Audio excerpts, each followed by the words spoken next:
එක්සත් ජනපදයේ සහ ඉරානය අතර සටන් විරාමයක් ඇති කරගෙන ඇති බවට ලෝකයට දන්වලා පැය කිහිපයක් යනත් මත්තෙන් එම ප්‍රකාශය බොරුවක් බව හෙළි වුණා.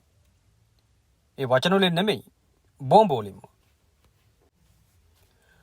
අප්‍රේල් 8 වන බදාදා ගිවිසුමට මැදිහත් වූ පාකිස්තාන අගමැති ෂෙබාස් ෂරීෆ් එක්සත් ජනපදයේ සහ ඉරානය ලෙබනනයේ ඇතුළු සෑම තැනකම ක්ෂණික සටන් විරාමයකට එකඟ වී ඇතැයි ප්‍රකාශ කරන විට ඊශ්‍රායලය එවැනි විටත් සිටියේ තම ගුවන් යානවලට බෝම්බ පටවමින්. ඊශ්‍රායල ප්‍රහාරක ජෙට් යාන 50ක් මිනිත්තු 10ක් ඇතුළත ලෙබනනයේ ස්ථාන 100කට වැඩි ගණනකට බෝම්බ 160ක් දාලා තියෙනවා. මේ බෝම්බ ගහලා තියෙන්නේ මධ්‍යම බේරුට් ඉඳලා දකුණු නාගරික ප්‍රදේශ දක්වා නේවාසික ගොඩනැගිලි, සාප්පු, කාර්යාල සහ ජනාකීර්ණ වීදිවලට. මේ ප්‍රහාර වලින් අවම වශයෙන් පුද්ගලයන් 303 දෙනෙක් මිය ගියා. 1150කට වැඩි පිරිසක් තුවාල ලැබුවා. මිය ගිය අය අතර දරුවෝ හිටියා. ලෙබනනයේ ජාතික ශෝක දිනයක් ප්‍රකාශයට පත් කළා. මාර්තු 2 වෙනිදා ඊශ්‍රායලයේ වත්මන් හමුදා මෙහෙයුම ආරම්භ වූ දා ඉඳලා වගේම 2006 ඉඳලා ගත්තත් ලෙබනනයේ ඇතුලේ සිදු කරපු ප්‍රහාර වලින් මාරාන්තිකම ප්‍රහාරය තමයි මේක. ඊශ්‍රායල හමුදාව ඒකට දුන්නු නම තමයි සදාකාලික අන්ධකාරී මෙහෙයුම.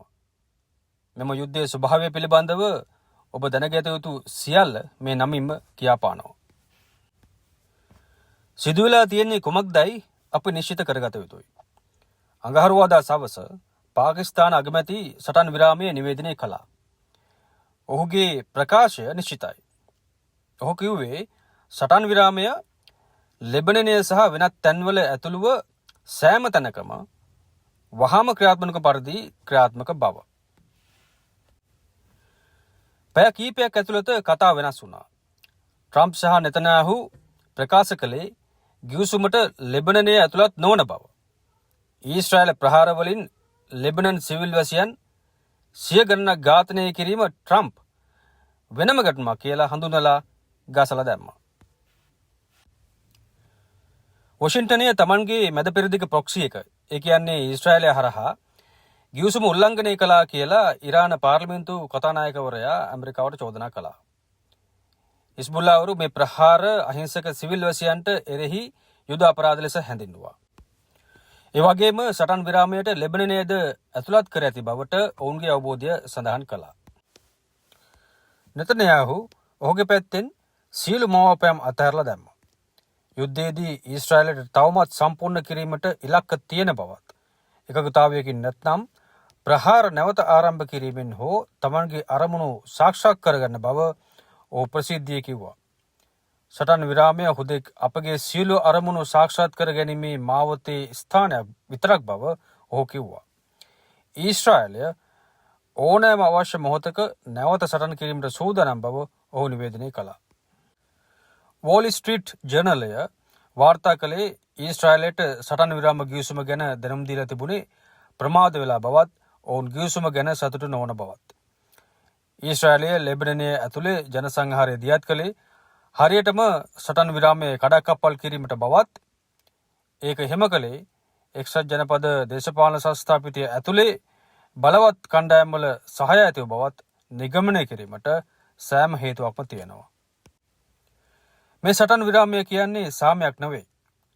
ඒක විරාමයක්. කොමටද? ට්‍රම්ප් හා නෙතන්යාහු කියපු විදිහටම ඇමරිකාවට හා ඊශ්‍රායලයට ඊළඟ ප්‍රහාරයට අවශ්‍ය බලවේග ප්‍රතිසංවිධානය කිරීමට ගනිපු විරාමයක්.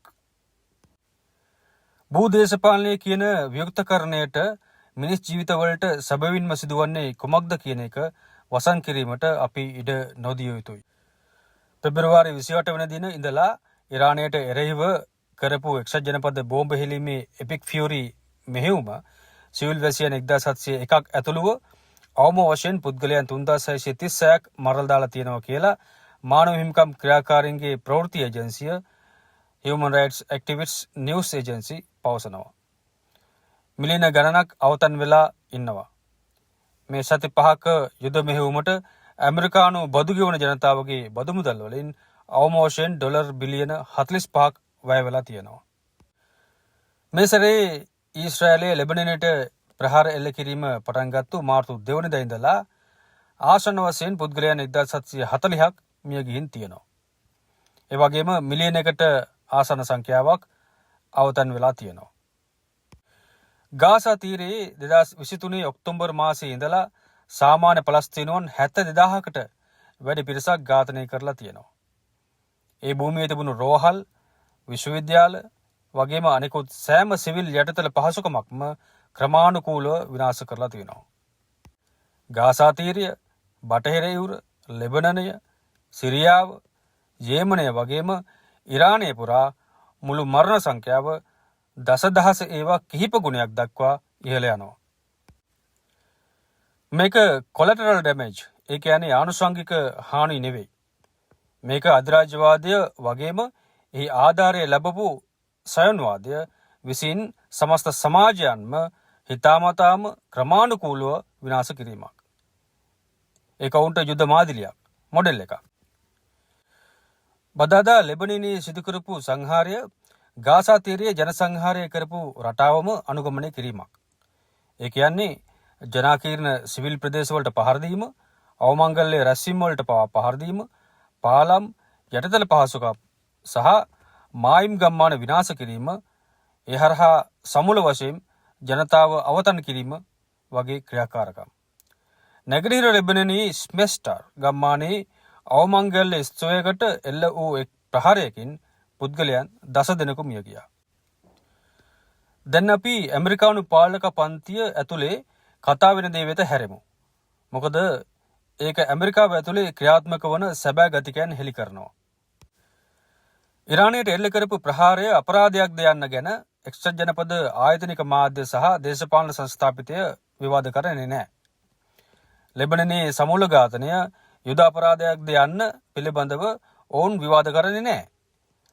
ඔවුන් වාද කරන දේ තමයි සටන් විරාමය අධිරාජ්‍ය ආයෝජනය සඳහා ප්‍රමාණවත් ප්‍රතිලාභයක් ගෙන දෙනවද යන්න පිළිබඳව. වෝල් ස්ට්‍රීට් ජර්නල් කතෘ මණ්ඩලය ට්‍රම්ප්ට නියමිත කාලයට පෙර ජයග්‍රහණයක් ප්‍රකාශ කිරීම සම්බන්ධයෙන් චෝදනා කළා.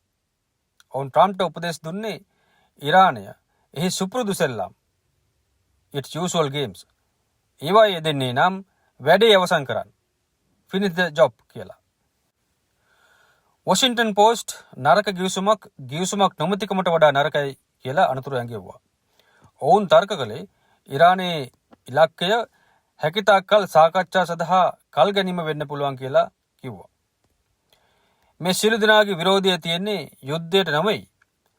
ඔවුන්ගේ විරෝධය තියෙන්නේ යුද්ධය තාමත් ඇමරිකාවේ මූලෝපායික අරමුණු සාක්ෂාත් කරගෙන නොමැති වීම ගැන. මොනවද මේ ඇමරිකාවේ මූලෝපායික අරමුණු? කේන්ද්‍රීයම අරමුණ තමයි පර්සියානු ගල්ෆ් කලාපයේ ඇමරිකානු ආධිපත්‍ය සහතික කර ගැනීම සහ ලෝකයේ තෙල් සැපයුමෙන් සැලකිය යුතු කොටසක්, ඒ කියන්නේ 20% විතර ගමන් කරන හෝමුස් සමුද්‍ර සන්ද්‍රී ස්ථිර පාලනය තහවුරු කර ගැනීම. ඉරානය එක්සත් ජනපද අධිරාජ්‍යවාදී කක්ෂයෙන් ඉවත් කරපු 1979 ඉරාන විප්ලවය ආපසු හැරවීම තමයි මේ අරමුණවල ඓතිහාසික පසුබිම. ට්‍රම්ප්ට යුද අපරාධ සම්බන්ධයෙන් දින කිහිපයකට පෙර චෝදනා කරමින් සිටි ඩෙමොක්‍රටික් පක්ෂයේ සෙනෙට් සභික ක්‍රිස් මර්ෆි සටන් විරාමයක් ප්‍රකාශයට පත් කළ මොහොතේම තම ස්ථාවරය වෙනස් කරගත්තා. ඔහුගේ කනස්සල්ල තියෙන්නේ මියගිය සිවිල් වැසියන් ගැන නෙවෙයි. ඔහු ප්‍රකාශ කළේ මෙහෙමයි: ඉරානයට සමුද්‍ර සන්ධිය දැන් ස්ථිරවම තිබේ නම් ඊළඟට මොකද වෙන්නේ? ඒක මොනතරම් වරදක්ද? ඒ මෙහෙයුමම මොනතරම් වැරදි සාගත ගණනය කිරීමක් මත පදනම් වුවද්ද? ඩෙමොක්‍රටිකයන්ගේ යුද විරෝධී පෙනී සිටීම කිසි විටකත් අධිරාජ්‍යවාදී යුද්ධයට ප්‍රතිපත්තිමය විරුද්ධතාවයක් නෙවෙයි. ඔවුන්ගේ යුද විරෝධය තියෙන්නේ අධිරාජ්‍යවාදී උපාය මාර්ගික අවශ්‍යතා කළමනාකරණය කිරීම සම්බන්ධයෙන් පාලක පන්තිය ඇතුලේ කණ්ඩායම් අවරවුලක ප්‍රකාශනයක් හැටියට පමණයි. රුසියාවට එරෙහිව යුක්‍රේනය තුළ ඇමරිකාව හා නේටෝව ගෙන යන යුද්ධයට ඩෙමොක්‍රටික් පක්ෂය අයින්ද්‍රීවම බද්ධයි. ට්‍රම්ප්ගේ සූදානම කොහොමද? ඔහු ට්‍රුත් සෝෂල්හි පළ කළේ එක්සත් ජනපද නැව්, ගුවන් යානා සහ හමුදා නිලධාරීන් ඉරානය වටා යොදවා ඇති බවත්, හමුදාව ආයුධ පටවා විවේක ගනිමින් සිටින බවත් ඇත්ත වශයෙන්ම ඊළඟ ජයග්‍රහණයේ අපේක්ෂාවන් සිටින බවත්. America is back. එහෙමයි ට්‍රම්ප් තමන්ගේ සූදානම කියන්නේ. සහෝදරවරුනි, මිත්‍රවරුනි, මෙම සිදුවීම් වලින් උකහාගත යුතු පාඩම් කවරේද? අප්‍රේල් 9 වෙනිදා ඇන්ඩ්‍රේ ඩෙමන් ලෝක සමාජවාදී වෙබ් අඩවියට ලියපු ඉදිරි දර්ශන ලිපියේ මේ කාරණාව නිවැරදිව සඳහන් කරනවා. පසුගිය සති දෙකේ සමස්ත අත්දැකීම කම්කරු පන්තියට දැවැන්ත අනතුරු ඇඟවීමක් ලෙස වටාගත යුතුයි. ඉරානයට එරෙහි අධිරාජ්‍යවාදී යුද්ධය, ලෙබනනයේ සමූල ඝාතනය, ගාසා තීරයේ සිදුවීම පවතින ජනසංහාරය මේවා ධනවාදී ලෝක පද්ධතියෙන් අපගමනය නොවේ. ඒවා එම පද්ධතියේම නිෂ්පාදන. අධිරාජ්‍යවාදී යුගයේ ධනවාදය දැන් මුළු ලෝකයම මේචත්වයට ඇද දමලා ඉවරයි. ශ්‍රී ලංකාවේදී මේ දේශපාලන පාඩම් ඍජු හා හදිසි බලපෑමකින් අදාළ වෙනවා. ලෙබනනයේ සංහාරය සම්බන්ධයෙන් දිසානායක ආණ්ඩුව සවිඥානික නිහඬතාවයක් පවත්වලා තියෙනවා. එක් දිනක් ඇතුළත පුද්ගලයන් 300කට අධික සංඛ්‍යාවක් ඝාතනය කරපු ඊශ්‍රායලයේ බෝම්බ ප්‍රහාරය හෙලා දැකීමක් තවමත් ආණ්ඩුව කරලා නැහැ. මේ නිහඬතාවය එක්සත් ජනපද ඊශ්‍රායල යුද්ධය පෙබ්‍රුවාරි 28 දා අලුත් වටයකින් ආරම්භ වූ දා ඉඳලා යුද්ධය පිළිබඳ JVP NPP ආණ්ඩුවේ සමස්ත ඉරියව්වට අනුකූලයි. ගිය අවුරුද්දේ ජුනි මාසෙදී ඇමරිකා එක්සත් ජනපදයේ ඉරානයට එරෙහිව බෝම්බ හෙළීමේ ව්‍යාපාරය දියත් කළාම ශ්‍රී ලංකා විදේශ අමාත්‍යාංශය එක්සත් ජනපදය සහ ඊශ්‍රායලය නම් වලින් හඳුන්වන්නේ නැතුව ඉන්න පවා ප්‍රවේශම් වුණා. වාක්‍ය තුනක ප්‍රකාශයේ මේ යුද්ධය නීති විරෝධී එකක් කියලාවත් ඒක කිසිම ප්‍රකෝප කිරීමක් යටතේ කළ එකක් නොවේ කියලාවත් සඳහන් කළේ නෑ ආණ්ඩුව. හැම පාර්ශවයක්ම මැද පෙරදිග කලාපයේ යුද්ධය අවසන් කිරීම සඳහා සංයුක්ත පියවර ගන්න කියලා ඒකේ ඉල්ලලා තිබුණා. මේවා පෙන්වන්නේ මේ පරිදියේ ධනපති රටවල ආණ්ඩුවල බියගුලුකම සහ අධිරාජ්‍යවාදයට දක්වන බය අඩුකම. දැන් ක්‍රියාත්මක නීති විරෝධී යුද්ධය සම්බන්ධයෙන් පවා ශ්‍රී ලංකා රජයේ ප්‍රතිචාරය ඊට වෙනස් වෙන්නේ නැහැ. තෙල් සැපයුම් වගේම ගෝලීය ආර්ථිකය කඩාකප්පල් කරන ප්‍රධාන සාධකයේ හැටියට ජනාධිපති අනුර දිසානායක හෝමුස් සමුද්‍ර සංධිය වසා දැමීම හුවා දැක්වුවා. එසේ කිරීමෙන් ඔහු කළේ ආක්‍රමණිකයා සහ වින්දිතයා එකම තලයක තැබීම. මේක මධ්‍යස්ථභාවය නෙවෙයි. ඒක හරියටම අධිරාජ්‍යවාදයට සපයන ආවරණයක්. මානව හිමිකම් ක්‍රියාකාරීන්ගේ මහජනතාවගේ ඉල්ලීම් නොදකා සංචාරකයන් වශයෙන් ඊශ්‍රායල හමුදා නිලධාරීන් නිදැල්ලේ ලංකාවට ඇතුළු වීම සීමා කිරීම පවා ආණ්ඩුව ප්‍රතික්ෂේප කරලා තියෙන්නේ. 2024 දෙසැම්බර් මාසයේදී ගාසා තීරයේ පලස්තීන සිවිල් වැසියෙකු ඝාතනය කිරීම සම්බන්ධයෙන් හින්ද් රජාබ් පදනම විසින් චෝදනා එල්ල කරලා තියෙන ගල් ෆෙරන්බුක් කියන IDF සොල්දාදුවෙක් කොළඹ නිවාඩුවක් ගත කරනවා කියලා සොයාගත්තා. මෙම කුඩා දැරිය හින්ද් රජාබ් ඔබ දන්නවා. ඇයගේ පවුලේ සමාජිකයන් එක්ක ඔවුන්ගේ මෝටර් රථයෙන් ගාසා නගරයෙන් පිටව යමින් සිටියේදී IDF විසින් ඇය ඇතුළේ පවුලේ සියල්ල අමානුෂික ලෙස සමුල ඝාතනය කළා. මෙම සංහාරය සියලු ශිෂ්ට ලෝකයේම කම්පනයට පත් කළා. මෙම සයන්වාදී සොල්දාදුව ඇවිල්ලා ඉන්නවා කියලා හෙළදරව් වෙලා ඔහුව අත්අඩංගුවට ගන්න කියලා ඉල්ලීම් ඉදිරිපත් වෙන්න ගත්ත ගමන් පුද්ගලයා ලේසියෙන්ම රටින් පැනලා ගියා. දිසානායක ආණ්ඩුව කිසිම පියවරක් ගත්තේ නැහැ. මේ අතරමැද තමයි මේ යුද්ධයේ ආර්ථික ප්‍රතිවිපාක ලංකාවේ කම්කරුවන් සහ ග්‍රාමීය දුප්පතුන් මත සම්පූර්ණයෙන්ම පැටවෙමින් තියෙන්නේ. යුද්ධයේ ගෝලීය බලශක්ති සැපයුම් කඩාකප්පල් කිරීමට පටන් ගත්තා ඉඳලා දිසානායක ආණ්ඩුව ඉන්ධන සලාක කරලා ඉන්ධන මිල 3/1කින් වැඩි කරලා විදුලි පිරිවැය 40% දක්වා වැඩි කරලා තියෙන්නේ. මාර්තු මුල ඉඳලා ගෝලීය බොරතෙල් මිල ආසන වශයෙන් 42%කින් ඉහළ ගිහිල්ලා තියෙන්නේ. ඩොලර් 70ට තිබුණු තෙල් බැරලයක් දැන් ඩොලර් 100කට ආසන්න ගානකට වැඩි වෙලා. ලංකාවේ බලශක්ති අවශ්‍යතාවයෙන් 60%ක්ම ලංකාව ආනයනය කරනවා. ඒකෙන් වැඩි ප්‍රමාණයක් හෝමුස් සමුද්‍ර සංධිය හරහා ආනයනය කරන ඒවා. ඒ නිසා ආණ්ඩුව මේ අර්බුදයට ඍජුවම නිරාවරණය වෙලා තියෙන්නේ. මාර්තු අග අප්‍රේල් මුලදී ලංකාවට ආපු IMF නියෝජිතයෝ තත්ත්වය දූරදර්ශීව කළමනාකරණය කිරීම ගැන දිසානායක ආණ්ඩුව ප්‍රශංසාවට ලක් කළා. ඒකට ප්‍රතිචාර වටියට ශ්‍රී ලංකාව IMF වැඩසටහන යටතේ නියම කර ඇති සියලුම ඉලක්ක සපුරා තියෙනවා කියලා දිසානායක පුරසාරම් දෙඩුවා. විස්තීර්ණ ණය පාසුකම EFF යටතේ ආසන්න වශයෙන් ඇමරිකන් ඩොලර් මිලියන 700ක් කොටස් දෙකක් විදියට මූල්‍ය අරමුදල විසින් ලබා දෙනු ඇතයි කියලා අපේක්ෂා කරනවා. IMF එක ඉල්ලා සිටින පියවර අතරට ලංකා විදුලි බල මණ්ඩලය ඇතුළු රාජ්‍ය ව්‍යවසායන් 400ක් පමණ ප්‍රතිව්‍යුහගත කිරීම සහ පුදුලීකරණය කිරීම, ණය ආපසු ගෙවීම සඳහා ප්‍රමුඛතාවය ලබා දීම සහ බලශක්ති සහ උපයෝගීතා සඳහා මිල සහන ආධාර ඉවත් කිරීම ඇතුළත් වෙනවා. මේ බර සම්පූර්ණයෙන්ම වැඩ කරන ජනතාව මත තමයි පැටවෙන්නේ. රටේ ජනගහනයෙන් 4/1ක් දැනටමත් දරිද්‍රතා රේඛාවට පහළින් ඉන්නේ. තවත් 10%ක් ඉන්නේ ඊට පොඩ්ඩක් ඉහළින්. ඉරානයට එරෙහි යුද්ධය පිළිබඳ මොනම හරි සාකච්ඡාවක් වැළැක්වීම සඳහා JVP NPP ආණ්ඩුව පාර්ලිමේන්තුවේදී උපමාරු දැම්මා. විපක්ෂ මන්ත්‍රීවරුන් මෙම ගැටලුව විවාද කිරීමට කාලය ඉල්ලා සිටියම විදේශ ඇමති විජිත හේරත්, සභානායක බිමල් රත්නායක යන දෙදෙනාම ක්‍රියාපටිපාටිමය හේතු මත යෝජනාව ප්‍රතික්ෂේප කළා.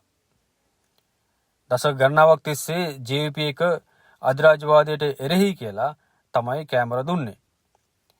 මේ ප්‍රෝඩාකාරී වාගාලංකාරය දැන් ඇතිතරම් හෙළිදරව් වෙලා තියෙනවා. ඒක හැමදාම යොදාගත්තේ බලය ගත්තට පස්සේ වොෂින්ටනය සහ IMF සමග විශ්වාසවන්තව පෙළගැසෙන පක්ෂයකට අවශ්‍ය වාම ආවරණය සපයා ගන්න විතරයි. ලංකාවේ කම්කරු පන්තිය මේ යුද්ධයෙන් ඍජුවම පීඩාවට පත්වලා ඉන්නේ. ඒ නිසා ඒකට විරුද්ධ වීමට ලංකාවේ ජනතාවට සෑම හේතුවක්ම තියෙනවා. ඉරානයට සහ ලෙබනනයට එරෙහි එක්සත් ජනපද ඊශ්‍රායල යුද්ධය වහාම සහ කොන්දේසි විරහිතව හෙලා දකින ලෙසත් IMF කප්පාදු සමග එහි සහයෝගිතාව අවසන් කරන ලෙසත් වොෂින්ටනය සමග එහි සන්ධානයෙන් ඉවත් වෙන ලෙසත් ලංකාවේ කම්කරු පීඩිත මහජනතාව දිසානායක ආණ්ඩුවට බල කළ යුතුයි. ඒත් අපි කිසිදු මිත්‍යාවක් තියාගත යුතු නැහැ. ඒ කිසිම ඉල්ලීමක් මේ ආණ්ඩුවට ඉටු කරන්න බෑ. අපි කියනවා මේ යුද්ධයත් ජන සංහාරයත් ඒත් එක්ක බැඳුණු සමාජ කප්පාදුවත් අවසන් කළ හැකි එකම සමාජ බලවේගය ලංකාවෙත් ලෝපුරාත් කම්කරු පන්තිය පමණයි කියලා. ඉරාන ශිෂ්ටාචාරය අවසන් කිරීමට ට්‍රම්ප් කරපු තර්ජන ගාසා සංහාරයේ ක්‍රමවේදය මිලියන 90ක ජනතාවක් සිටින රටකට එරෙහිව යොදා ගැනීමට කරපු තර්ජනයක්. මේ ජනසංහාරක වාචාලකම ඇමරිකන් අධිරාජ්‍යවාදයේ අවසාන ප්‍රචාරක ආවරණය බිඳ දැම්මා. ඒ කියන්නේ එක්සත් ජනපද මිලිටරි මැදිහත්වීම් මානව හිමිකම් හෝ ප්‍රජාතන්ත්‍රවාදී නාමයෙන් සිදු කරන බවට වන මවාපෑම තවදුරටත් කිසිවෙකුත් විශ්වාස කරන්නේ නැහැ. එක්සත් ජනපදය මෙහෙවනු ලබන්නේ සමස්ත ජන සමාජයන්ම නිකම් අතුගා දාන්න පුළුවන් බාධක වශයෙන් සලකන අපරාධකාරී කතිපයාධිකාරයත්වයක් විසින්. ඒක දැන් ලෝකයටම පෙන්වලා ඉවරයි. මේ කතිපයාධිකාරය ක්‍රියාත්මක වෙන්නේ ඇමරිකාවේ ප්‍රධාන ධනපති පක්ෂ දෙකේම සහයෝගය ඇතිව.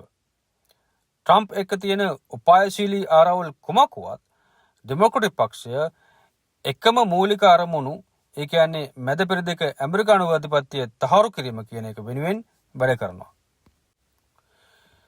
මේ නිසා තමයි අධිරාජ්‍යවාදී යුද්ධයට එරෙහි සටන මැතිවරණ දේශපාලනය හරහා ඩෙමොක්‍රටික් පක්ෂයට පීඩනය දීම හරහා එක්සත් ජාතීන්ට ආයෝජනය කිරීම හරහා හෝ කම්කරු පන්තිය ධනේශ්වරයේ එක් හෝ තවත් කණ්ඩායමකට යටත් කරන ව්‍යාජවාම සංවිධාන හරහා හෝ සිදු කළ නොහැක්කේ. මේ අධිරාජ්‍යවාදී යුද්ධය නැවැත්වීමට හැකියාව ඇති බලවේගය වෙන්නේ ඉරාන පාලක රෙජීමේ නෙවෙයි. ඒක පුළුවන් වෙන්නේ සමාජවාදී සහ ජාත්‍යන්තරවාදී වැඩසටහනක පදනම මත සේවා ස්ථානවල කර්මාන්තශාලා දේශසීමා හරහා සියලු ධනේශ්වර පක්ෂ සහ ආණ්ඩු වලින් ස්වාධීනව සංවිධානය වූ ජාත්‍යන්තර කම්කරු පන්තියට පමණයි. මෙම වැඩසටහන ඉදිරිපත් කරන්නේ හතරවන ජාත්‍යන්තරයේ ජාත්‍යන්තර කමිටුව සහ ලෝපුරා එහි ශාඛා වන ශ්‍රී ලංකාවේ සමාජවාදී සමානතා පක්ෂය සහ එහි සහෝදර පක්ෂ විසින් පමණයි. ඉරානයට සහ ලෙබනනයට එරෙහි යුද්ධය වහාම සහ කොන්දේසි විරහිතව අවසන් කිරීමට, ගාසා තීරයේ ජනසංහාරය අවසන් කිරීමට, මැද පෙරදිගින් සියලුම එක්සත් ජනපද හා ඊශ්‍රායල හමුදා ඉවත් කිරීමට, කම්කරු පන්තියේ ස්වාධීන යුද විරෝධී ව්‍යාපාරයක් ගොඩනැගීමට ජාත්‍යන්තර කමිටුව කැප වී සිටිනවා. WSWS.org සහ thesocialist.lk වෙබ් අඩවිවල නවතම විශ්ලේෂණ කියවන්න. මෙම දැනුම බෙදා හරින්න. මේ අරගලයට අදම එක්වන්න.